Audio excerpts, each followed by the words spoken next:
A bird's note on the Collini case, or a note with birds, whatever. I see this as a solid German film, trying to take another look at the Nazi past. So, what we have here is one of the many atrocities that took place in World War II in Italy. The Nazis are the culprits, and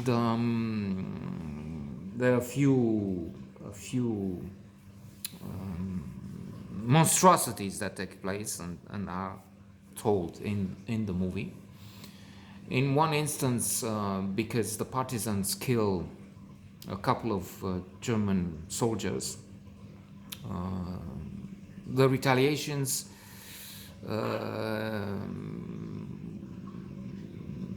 ordered by one of the officers have 20 people killed, and the scene is as brutal as it can be, because there's this child, Fabrizio Collini, who is caught by a soldier, and the officer says, "Oh no, children, no, we don't kill children."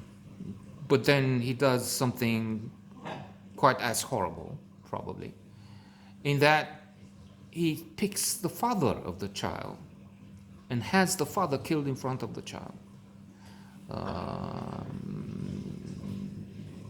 So this will cause a vengeance. The Collini case, Collini, Franco Nero, Fabrizio Collini, would extract revenge later on. He tries through the courts, but then the courts reject. And why? Because there's there are a few sides, a few pictures within this picture. There's the image of what the German officers, the army, did in World War II. Italy, elsewhere, the Holocaust, we well know about that. But there's also the fact that monstrosities took place after the war, in that this is one exposed in the movie. Some people decided at one stage that they have a sort of a mass pattern, something like what we hear the news, the idiot calling himself a very stable genius is envisaging in America to pardon war criminals and so on, and acolytes, whatever, himself, family. There's a difference there. Yes, I know. Okay, I'm just making a distant parallel, if you will. But in other words, Collini couldn't get his justice in court because they rejected it. They said, well, it happens in war. There's a trial, there's a case, and it's also court drama.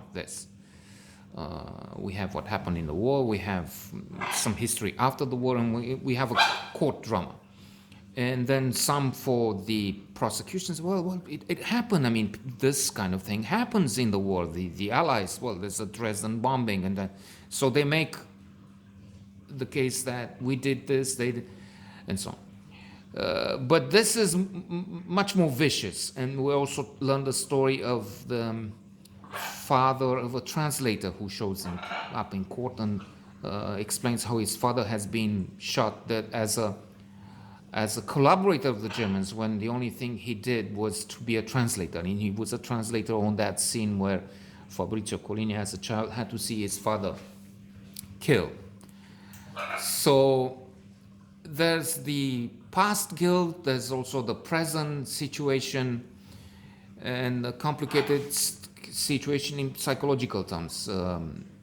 I've read in Influence, a classic of psychology by Robert Cialdini, about the principle. There's 6 principles, and one of them is respect for authority. And after the war, they placed people through an experiment which is much more elaborated, but I'll just try and explain in a few words. They put one participant in a chair. They have another one asking questions. If the answers are wrong, there's electric current with increasing voltage, so that the one giving wrong answers is punished. And the more they increase the voltage, the more pain the one in the chair suffers. And let me. And there is a symbol of authority there, supposed scientist. Well, indeed, he is, because he's involved in this project, in this research. Only the participants, one of them, doesn't know the real purpose. And he's telling, go on, because we agreed, these are the terms. Yeah, but he's suffering. Okay, so the majority of people would inflict pain. They would go to 220 volts, some would go higher, which is enough to kill someone. And there's someone in the chair, crying, please let me. And they still go on because, some 30% or stop. But the majority of us, let's include you and me here, as average people.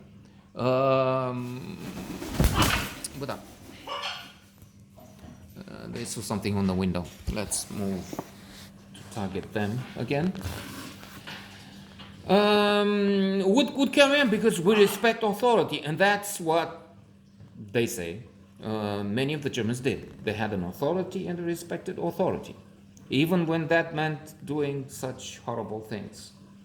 By the way, in the research, in the psychological test, there is no pain. There's just an actor there, somebody who's pretending he suffers.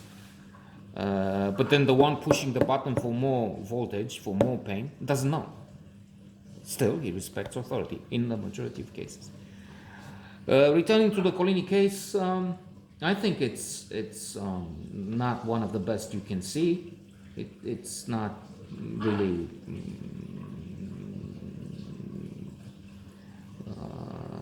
making headlines. Indeed, it's not old, but it's not hitting cinemas anywhere. Here we had it, I think, on HBO, one of the Cinemax or HBO channels.